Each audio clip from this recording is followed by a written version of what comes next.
আমার প্রিয় শিক্ষার্থীরা, স্পিকিং এর তৃতীয় ক্লাসে আপনাকে স্বাগত। আজ আমরা একটি 12 মিনিটের চ্যালেঞ্জ নিয়েছি, যেখানে আমরা 12 ধরনের টেন্স সম্পর্কে A to Z অবগত হতে যাচ্ছি। তার মানে 12 ধরনের টেন্সকে আমরা কিভাবে আমাদের দৈনন্দিন কথা বলায় সহজ ও সাবলীলভাবে ব্যবহার করতে পারি, সেই ব্যাপারটি নিয়েই মূলত আজকে আমরা আলোচনা করতে যাচ্ছি। আমি এখানে কোনো রুলস বা রেগুলেশন কিছু এনে রাখি নাই। শুধুমাত্র 12 ধরনের যে টেন্স আছে সেগুলোকে আমরা কিভাবে খুব সহজে আমাদের কথা বলার ক্ষেত্রে ব্যবহার করতে পারি ঠিক ওইভাবে এখানে উপস্থাপন করেছে। আশা করছি আপনি ভিডিওটি শেষ পর্যন্ত দেখে এরপরে নিজে নিজে অন্তত টেন্স ব্যবহার করে কথা বলতে পারবেন, অথবা নিজে নিজে বাক্য তৈরি করতে পারবেন। তাহলে আর দেরি কেন, আসুন আমরা শুরু করে দিই। প্রথমেই যেই টেন্সের সাথে আমরা পরিচিত হব তা হলো প্রেজেন্ট ইনডিফিনিট টেন্স। আমরা ছোটবেলা থেকে যে বিষয়গুলোর সাথে পরিচিত রয়েছি, প্রেজেন্ট ইনডিফিনিট টেন্স এটার আরেকটি নাম আছে, আপনি বলতে পারেন প্রেজেন্ট সিম্পল টেন্স। ওকে, বা সিম্পল টেন্স। সিম্পল সেন্টেন্স তৈরির জন্য আমরা অ্যাজ ইউজুয়ালি বর্তমানে কোনো কাজ করা বোঝাতে ব্যবহার করে থাকি। দেখুন, এইটা আপনি কিভাবে বুঝবেন যে আপনাকে একটা বাক্য প্রেজেন্ট সিম্পলে তৈরি করতে হবে? স্ট্রাকচারে যাওয়ার দরকার নেই, জাস্ট আপনি এটা মাথায় রাখবেন। দেখুন, মানে স্বভাবতই কিছু ব্যাপার আছে না, আমি করি, খাই, দাই, ঘুমাই, নাই, যাই, খেলি, তারা খেলা করে, তারা যায়, তারা পড়ে, তারা নাই, তারা গায়, তারা করে। মানে একেবারে বর্তমানে ব্যাপারটা সাধারণ বোঝাচ্ছে অনেক ক্ষেত্রেই, তাই তো? এই ব্যাপারটিকে নির্দেশ করতে আমরা present simple tense or indefinite tense ব্যবহার করে থাকি। এখন এইটা লেখার একটা সাধারণ নিয়ম হচ্ছে এই, বা কথা বলার একটা সাধারণ নিয়ম হচ্ছে এই, আমরা লক্ষ্য করব সাবজেক্ট, এরপরে আমাদের প্রয়োজনে যে ভার্বটি ব্যবহার করব আমাদের প্রাসঙ্গিকতা ক্রমে তা চলে আসবে। যেমন আমি গোয়েন্দা বই পড়ি। দেখুন, আই রিড ডিটেকটিভ বুকস। ওকে, একটা ব্যাপার আপনারা হয়তো বা লক্ষ্য করবেন, আমি এইদিকে বাংলা রেখেছি, এইদিকে ইংরেজি রেখেছি, তাই না? অনেকের কাছে ব্যাপারটি কেমন যেন মনে হতে পারে যে এইখান থেকে আপনি এইখানে বলতেছেন। দেখুন, আমাদের ইংরেজি পড়ার ক্ষেত্রে, বলার ক্ষেত্রে, অথবা লেখার ক্ষেত্রে এটাই সবচেয়ে ভালো হবে যদি আমরা ইংরেজিটাকে আগে পড়ি। কেমন? বাংলা থেকে, মানে এইখান থেকে শুরু না করে আপনি এইটাকে আগে পড়ুন, তারপর এটা দেখার চেষ্টা করুন। ওকে, যাই হোক, আমরা ওই কথা না যাই, আমরা আমাদের যে মূল আলোচনা তা হলো যে সমস্ত বাংলা বাক্যের শেষে আপনি যা বলতে চাচ্ছেন যদি লক্ষ্য করুন এইরকম আছে, এই যে অন্তস্থ যে আয়, এই যে এরকম আছে, তার মানে আপনি ভেবে নেবেন সেটা সিম্পল। সিম্পলি আপনি সিম্পল তৈরি করবেন। খেলে, এখন শুধু খেলে না, এ আছে এরকম বোঝাতে আপনি খেলে, তারা পড়ে, তারা ঘুরে, তারা বেড়ায়, তারা যায়, তারা নাচে, তাই তো? এই যে যতগুলো বাক্য আছে সবগুলোকে আপনি কি এই সিম্পল প্রেজেন্ট সিম্পল টেন্স দিয়ে করে ফেলতে পারেন খুব সহজেই। এটা আর কিছুই না, আপনি যাকে এখানে সাবজেক্ট হিসেবে ব্যবহার করছেন, যে কাজ করবে, তাকে সাবজেক্ট হিসেবে ব্যবহার করবেন। এরপরে সে কি করে সেটা বসিয়ে দিচ্ছেন, যে সে গান করে, শি সিংস, সে গান করে। এরপরে দেখুন, সে ফুটবল খেলে, তারা ফুটবল খেলে, তার মানে তারা, দে প্লে, তারা খেলে ফুটবল ইন দ্য ফিল্ড। এখন কেউ যদি বলেন যে আমি কিভাবে কোনটার পর কোনটা বসাবো, দেখুন এইটা হচ্ছে সিম্পল একটা ব্যাপার আছে। সিম্পল ব্যাপারটা হলো এই, আপনি যেটা বলছেন ইংরেজিতে লেখার নিয়মই হচ্ছে সাবজেক্ট প্লাস ভার্ব, এটা যে কোনো বাক্যই লিখুন না কেন, মানে প্রাথমিক লেভেলে এইটাই আপাতত ধরে নেবেন, সাবজেক্ট প্লাস ভার্ব। এখন আপনি এই বাংলা বাক্যটি দেখুন তো ভার্ব কোথায়? কারণ আমরা বাংলা বাক্যের শেষের দিকে ভার্ব খুঁজে পাবো, খেলে। এখন কি, তারা খেলে, তারা খেলে, এরপরে দে প্লে, তারা খেলে, এটা ইংরেজির নিয়ম। এরপরে আপনি প্রশ্ন করবেন কি খেলে, ফুটবল খেলে, কোথায় খেলে, ফিল্ডে খেলে। এইভাবে আপনি সিরিয়ালি বসাই দিবেন। এখন এইভাবে যত যাই হোক, ধরুন আপনি বললেন যে তারা স্কুলে যায়, তার মানে দে গো টু স্কুল, তারা স্কুলে যায়, তাই তো? এরকম ভাবে আপনি আপনার এই প্রেজেন্ট সিম্পল টেন্সে বাক্য তৈরি করতে পারেন। আশা করছি বুঝতে পেরেছেন। এরপরেও যদি না বোঝেন অবশ্যই কমেন্ট অবগত করবেন, আমরা আবারও দেখার চেষ্টা করব। এরপরে আমরা দেখি প্রেজেন্ট কন্টিনিউয়াস টেন্স। দেখুন, আমরা কিন্তু কোনো রুলস বা রেগুলেশনের মধ্যে যাচ্ছি না, আপাতত প্রাথমিক লেভেলে যেটা বুঝতেছি সেটাই, তারপরেও আমি আপনাদেরকে ওইভাবে বুঝিয়ে দিব। লক্ষ্য করুন, কন্টিনিউয়াস ব্যাপারটা কি এটা আগে মুখস্থ করে ফেলুন। এটার অর্থটা হচ্ছে চলমান। তার মানে বর্তমানে চলমান, জাস্ট, আর কোনো কথা নেই। কন্টিনিউয়াস মানে কি? চলমান। এবং প্রেজেন্ট সেটা বর্তমান, বর্তমান চলমান, বর্তমানে একটা কাজ চলতেছে, সেটাকে আমি নির্দেশ করেছি। এখন এই বাক্যগুলোই, এই যে এখানে থাকা যে বাক্যগুলো আছে, এই বাক্যগুলোকে যখন আমি চলমান করব, যেমন এখানে আছে বই পড়ি, আমি বললাম বই পড়তেছি, তার মানে চলমান। এখানে সে ভালো গান গায়, যদি বললাম সে গান গাইতেছে, তার মানে চলমান। তাই তো? এখন কিভাবে আপনি বুঝবেন খুব সহজেই চলমান বলতে? দেখুন, চলমান বলতে আপনি যেটা বুঝবেন সেটা হলো বাংলা বাক্যের শেষের দিকে সি থাকবে। মানে করতেছি, খাইতেছি, গাইতেছি, যাইতেছি, হ্যাঁ, নাচতেছে, পড়তেছে, যাচ্ছে, এরকম চলমান বোঝাবে, কন্টিনিউয়াস, যাকে আমরা কন্টিনিউয়াস বলছি। এখন চলমান বোঝাতে কি করবেন আপনি? ভার্বের সাথে আইএনজি যুক্ত করে দিবেন। আর কিছুই না, মানে চলমান মানেই ভার্বের সাথে আইএনজি। মানে আপাতত অ্যাজ এ নিউ কামার হিসেবে, মানে নতুন হিসেবে আপনি এটা মাথায় রাখবেন, আপনি যে ভার্বটা ব্যবহার করতে চাচ্ছেন চলমান, তার মানে আইএনজি, চলমান মানে আইএনজি, জাস্ট এটা মাথায় রাখবেন। আর এই চলমান বোঝাতে আপনাকে তিনটি অক্সিলারি ভার্বে সাহায্য নিতে হবে। এই তিনটি এখানে দেওয়া আছে স্পষ্টভাবে। আই এর পরে এম বসাবেন। আবার বলছে, চলমান বলতেই আপনি যে ভার্বটি ব্যবহার করতে চাচ্ছেন, যেমন পড়তেছি, তার মানে পড়া, রিড, পড়তেছি, রিডিং, এটা মাথায় রাখবেন।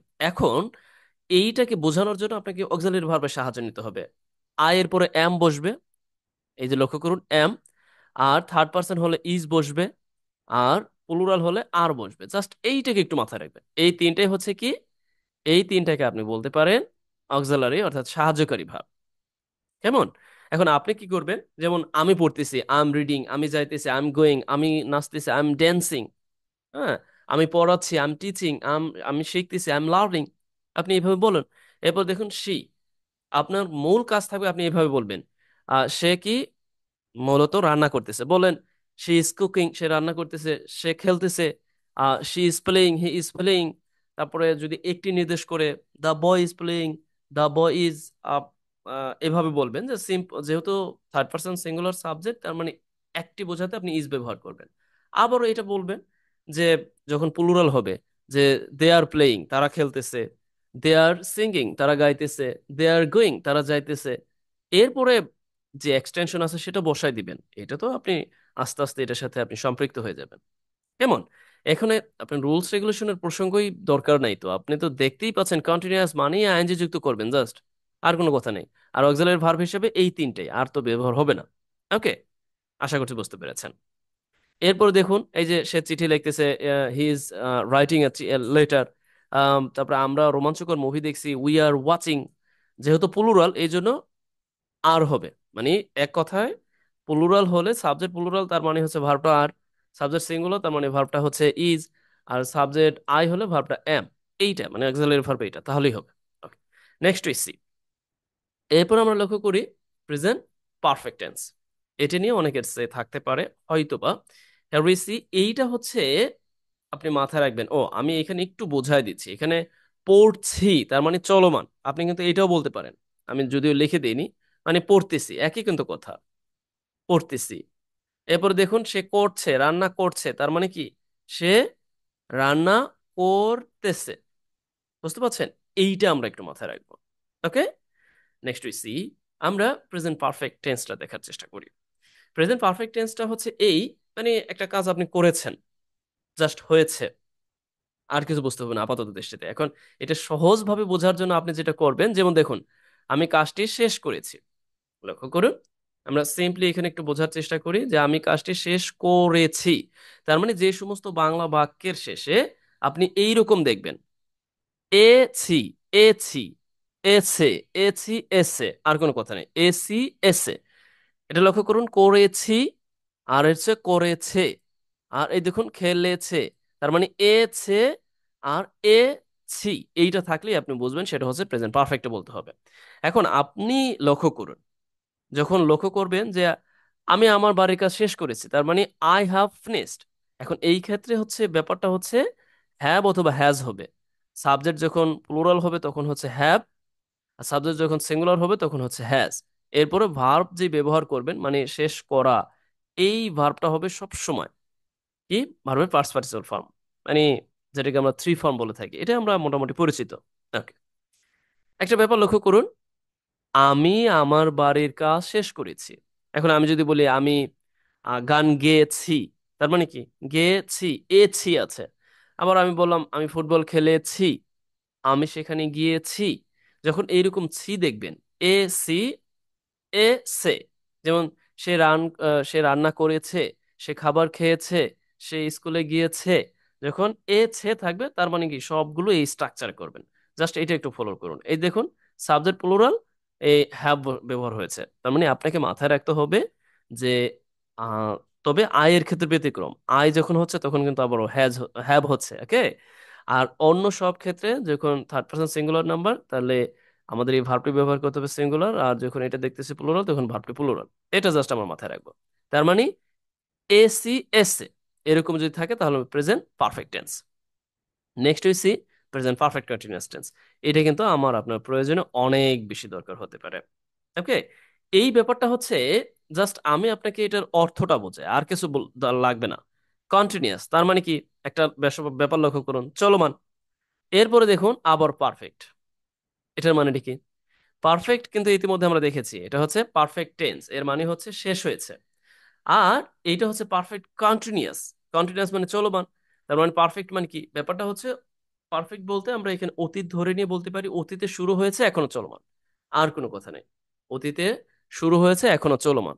এই পারফেক্টের এই ক্ষেত্রেও আমাদের ওই সাবজেক্টের পরে কি ব্যবহার করতে হবে, এই যে এরকম ভাবে আমরা এটা মাথায় রাখবো। এই ক্ষেত্রে প্রেজেন্ট পারফেক্ট কন্টিনিউয়াস বোঝাতে হ্যাভ বিন অথবা হ্যাজ বিন, হ্যাভ বিন অথবা হ্যাজ বিন। এরপরে এই কন্টিনিউয়াস বোঝাতে এই ভার্বের আইএনজি ফর্ম। লক্ষ্য করুন, কন্টিনিউয়াস বোঝাতে ভার্বের আইএনজি ফর্ম। আর সাবজেক্ট হিসাবে আপনি যাই ব্যবহার করুন, আই এর পরে হ্যাভ, এটা স্বভাবতই ব্যবহার হয়। আর থার্ড পারসন সিঙ্গুলার নাম্বার হলে ভার্ব হচ্ছে সিঙ্গুলার, আর প্লুরাল হলে এরকম ভাবে হ্যাভ বিন। এখন লক্ষ্য করুন, আপনি যদি বলেন যে আমি বইটি পড়তেছি, এটা কিন্তু সিম্পলি আপনি কন্টিনিউয়াস বলতে পারেন। এই যে এই কন্টিনিউয়াস বলতে পারেন যে আমি পড়তেছি, খাইতেছি, যাইতেছি, গাইতেছি, নাচতেছি। কিন্তু এইটার সাথে তাহলে পার্থক্যটা কি? এইটার সাথে পার্থক্যটা হচ্ছে এই, আপনি পড়তেছেন কিন্তু 2 ঘন্টা ধরে পড়তেছেন। এই বিষয়টি যখন আপনি যোগ করেছেন তখন আপনাকে প্রেজেন্ট পারফেক্ট কন্টিনিউয়াস বলতে হচ্ছে। যেমন আপনি গাইতেছেন, সেটা হচ্ছে সকাল থেকে গাইতেছেন। আপনি পড়তেছেন, সকাল থেকে পড়তেছেন। তার মানে কাজটি অতীতে শুরু হয়েছে এখনো চলমান। জাস্ট এতটুকু মাথায় রাখতে হবে। এখন দেখুন, আমি গাইতেছি, তারা গাইতেছে, তারা পড়তেছে। এখন আমি যখন আমি যখন এখানে কিছু অ্যাড করে দিব, যে তারা সকাল থেকে পড়তেছে, তারা 2 ঘন্টা ধরে পড়তেছে, তারা 2 বছর যাবত পড়তেছে, তারা 10 বছর যাবত পড়তেছে, তখন আপনাকে এই টেন্স অনুযায়ী করতে হবে। হয়তোবা অনেকে বলতে পারেন ও অতীত, তো এটা মনে হয় অতীত নিয়ে কথা বলেছে, মোটেও না।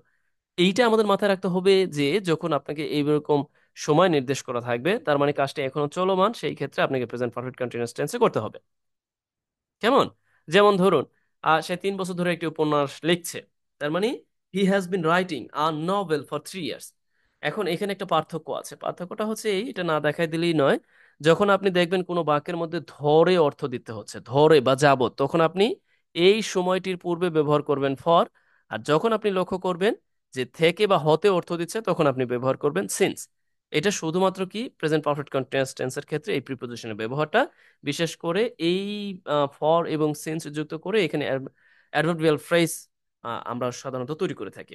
যদি এটা না বুঝে থাকেন, আমি আবার বলছি যে সাধারণত যেহেতু আমাকে প্রেজেন্ট পারফেক্ট কন্টিনিউয়াস টেন্সের ক্ষেত্রে সময় উল্লেখ করতে হবে, সেই সময়ের পূর্বে হয় ফর বসবে নতুবা সিন্স বসবে। সিন্স কখন বসবে? থেকে অর্থ দিতে, আর ফর বসবে ধরে অর্থ দিতে। তাহলে হলো যেমন 2 ঘন্টা ধরে, তার মানে ফর 2 আওয়ার্স। যদি হতো 5 ঘন্টা ধরে, ফর 5 আওয়ার্স। যদি হতো 1 সপ্তাহ ধরে, তার মানে ফর 1 উইক। অর যদি হতো 12 দিন ধরে, তার মানে ফর 12 ডেইজ। এইরকম। আশা করছি বুঝতে পেরেছেন, ওকে। আর থেকে যদি হয় তাহলে কি সিন্স হবে। ওকে, নিশ্চয়ই সি। দেখুন, আমাদের কথা বলার ক্ষেত্রে, লেখালেখির ক্ষেত্রে এই চারটা হচ্ছে অনেক বেশি জরুরি। এরপরও আরো 3টি আছে, আরো 4টি আছে, আমরা 5টে যদি দেখি। এখন পাস্টে আর প্রেজেন্টের মধ্যে পার্থক্যটা কি জানেন? তেমন একটা পার্থক্য নাই, শুধুমাত্র ভার্বের এখানে কিছু পরিবর্তন করতে হবে, আর সব একই ব্যাপার। যেমন দেখুন, পাস্ট ইনডিফিনিট আর পাস্ট সিম্পল, এই ব্যাপারটা হচ্ছে আপনি এই ভার্ব যেটা ব্যবহার করবেন এটাকে পাস্ট ফর্মে ব্যবহার করবেন। মানে পাস্ট ফর্মে, আমরা বলি না যে পাস্ট ফর্ম, যে ভার্বটি ব্যবহার করবেন তার টু ফর্ম, আমরা সাধারণত এইভাবে বলে থাকি যে ভার্বের টু ফর্ম। এখন এই টু ফর্ম সম্পর্কে আপনাকে আমাকে জানতে হবে। কিছু রেগুলার ভার্ব আছে, ভার্বের টু ফর্ম এবং এই যে যে ভার্বের থ্রি ফর্ম এক, ঠিক আছে, এগুলো আমি অ্যাড করে দিব আপনাদের যাতে করে আপনারা খুব সহজেই বুঝতে পারেন। ওকে, এবার লক্ষ্য করুন, এইখানে আমরা পাস্ট সিম্পলে দেখেছিলাম কুক, আর এখানে আছে ইডি। তার মানে হচ্ছে এই আপনাকে পাস্টে বলতে হচ্ছে। এখন পাস্ট কি, পাস্ট ব্যাপারটা হচ্ছে এরকম, ছিলাম, ওকে, বা ছিল। লক্ষ্য করুন, আমি গতকাল ঐতিহাসিক বই পড়েছিলাম। তার মানে আই রিড আ হিস্টোরিক্যাল বুক, একটি বই পড়েছিলাম, ইয়েস স্টার্টে। আর এই পাস্ট সিম্পল বোঝার একটা উপায় হচ্ছে এই ধরনের চিহ্নগুলো থাকবে, নাও থাকতে পারে, যে yesterday, last night, yesterday, last year, last month, okay, এইগুলো থাকবে সাধারণত। আর নাও থাকতে পারে। এই যে দেখুন, এইখানে যেমন এখানে লক্ষ্য করুন, প্লেট, ক্রিকেট, সব কিন্তু একই, শুধুমাত্র ইডিটা যুক্ত করেছি, ইডিটা যুক্ত করেছি, মানে রেগুলার ভার্বের অংশ হিসেবে ইডি। তার মানে আপনি যখনই কিছু বলতে যাবেন, যেমন ধরুন তারা কি করেছিল, ভাত রান্না করেছিল, কুকড। আবার আপনি যদি এরকম লক্ষ্য করেন, তারা গল্প লিখেছিল, ওই যে রাইটের যে ভার্বের টু ফর্ম রোড। এখন আপনাকে ভার্বের টু ফর্ম সম্পর্কে ধারণা রাখতে হবে। মানে টু ফর্ম বলতে আমি বলতে চাচ্ছি যে ভার্বের যে পাস্ট ফর্ম আর কি। এই যেমন গো এর পাস্ট ফর্ম হচ্ছে ওয়েন্ট, এটা আপনাকে ধারণা রাখতে হবে। আমি এটা অ্যাড করে দিব, আপনারা যারা চান অবশ্যই আমাকে কমেন্ট অবগত করবেন যে হ্যাঁ এটা আমি চাই। যেমন গিয়েছিলাম, গিয়েছিল, খেলেছিলাম, খেলেছিল, এই ধরনের বাক্যগুলোকে আমরা খুব সহজেই পাস্ট সিম্পল দিয়ে করতে পারি। নেক্সট হইছে পাস্ট কন্টিনিউয়াস, ওই একই কথা। ব্যাপারটা হচ্ছে আমি এখন এখানে হচ্ছে পড়েছিলাম, আর এখানে বলবেন পড়তেছিলাম, গাইতেছিলাম, যাইতেছিলাম, খাইতেছিলাম, নাইতেছিলাম, হ্যাঁ, দুষ্টুমি করতেছিলাম, বাড়ির কাজ করতেছিলাম। সেই ক্ষেত্রে আপনাকে এইভাবে ব্যবহার করতে হবে। সেই আইএনজি যুক্ত ফর্ম, কারণ এখানে কি ওই আগের মতো এখানেও দেখুন কন্টিনিউয়াস আছে। আমি তো বলেছি কন্টিনিউয়াস বলতেই ভার্বের আইএনজি যুক্ত ফর্ম। কন্টিনিউয়াস বলতে আপনি কি করবেন, ভার্বের আইএনজি যুক্ত ফর্ম। এটা কিন্তু ঠিক আছে, লক্ষ্য করুন এটা ঠিক আছে। এখন এইখানে অক্সিলারি ভার্বের সাহায্য নিতে হবে, কারণ কন্টিনিউয়াস ফর্ম ব্যবহার করলে আপনাকে অক্সিলারি ভার্বের সাহায্য নিতে হবে। এখন অক্সিলারি ভার্ব এইখানে লক্ষ্য করুন, ওয়াজ অথবা ওয়ার। আমরা প্রেজেন্ট, মানে প্রেজেন্ট কন্টিনিউয়াস বোঝাতে অ্যাম ইজ আর পেয়েছি, আর পাস্ট বোঝাতে আমরা ওয়াজ অথবা ওয়ার ব্যবহার করব। এখানে একটু পার্থক্য হচ্ছে, আমরা সিম্পল দেখেছিলাম আই অ্যাম, মানে প্রেজেন্ট সিম্পলে, কন্টিনিউয়াসে, বাট এইখানে ওয়াজ, এটা আপনাকে কিন্তু মাথায় রাখতেই হবে। যেমন আই ওয়াজ রিডিং, আমি বই পড়তেছিলাম, আই ওয়াজ গোয়িং, আমি যাচ্ছিলাম, আই ওয়াজ লুকিং, আমি দেখছিলাম, আই ওয়াজ ওয়াচিং, আমি দেখতেছিলাম মুভিজ, অরিভার, তার মানে ওয়াজ হবে। আর এই যে যে থার্ড পার্সন আছে, থার্ড পার্সনের পরও ওয়াজ হবে। তবে প্লুরালের ক্ষেত্রে এই সময় এইভাবে ওয়ার হবে। যেমন তারা ফুটবল খেলতেছিল, দে ওয়ার প্লেইং ক্রিকেট, তারা ক্রিকেট খেলতেছিল, তারা যাচ্ছিল, দে ওয়ার গোয়িং, তারা নাচতেছিল, দে আর ড্যান্সিং, তারা সুইমিং, দে আর টেকিং, বা তারা গোসল করতেছিল, যাই বলুন না কেন, ওয়ার ওয়ার ব্যবহার হবে। এই হচ্ছে ব্যাপার। এরপর আপনি যাই বলুন, যত বাক্য বলুন, এইভাবে বলতেই থাকবেন। সাধারণত কাজটা চলমান, অতীতে চলমান, যেমন পড়তেছিল, খাইতেছিল, গাইতেছিল, যাইতেছিল, নাচতেছিল, এইগুলো বোঝাতে। নেক্সট হইছি, আমরা লক্ষ্য করি পাস্ট পারফেক্ট। ওই যে প্রেজেন্ট পারফেক্ট পড়লাম, সেটা হচ্ছে পাস্ট পারফেক্ট আবারও আছে। এখন এই ক্ষেত্রে একটু পরিবর্তন আছে। এক্ষেত্রে পরিবর্তনটা কি, আমরা এইখানে হ্যাড ব্যবহার করব। আমরা কিন্তু দেখেছিলাম এই যে যে মানে প্রেজেন্ট যে প্রেজেন্ট পারফেক্টে দেখেছিলাম হ্যাভ, হ্যাজ। আর এই পাস্টের ক্ষেত্রে শুধুমাত্র হ্যাড ব্যবহার হবে, এটা আমরা মাথায় রাখবো। আবার বলছি, শুধু হ্যাড। দেখুন, হ্যাড যে কোনো সাবজেক্টের পরে হ্যাড ব্যবহার হবে। যে my mother had cooked dinner, আমার মা রান্না করেছিল, যদিও আপনি এটি কিন্তু পাস্ট সিম্পল দিয়ে বলতে পারেন। এই যে এই পাস্ট সিম্পল দিয়েই বলতে পারেন, মানে একই অর্থ দিচ্ছে কিন্তু।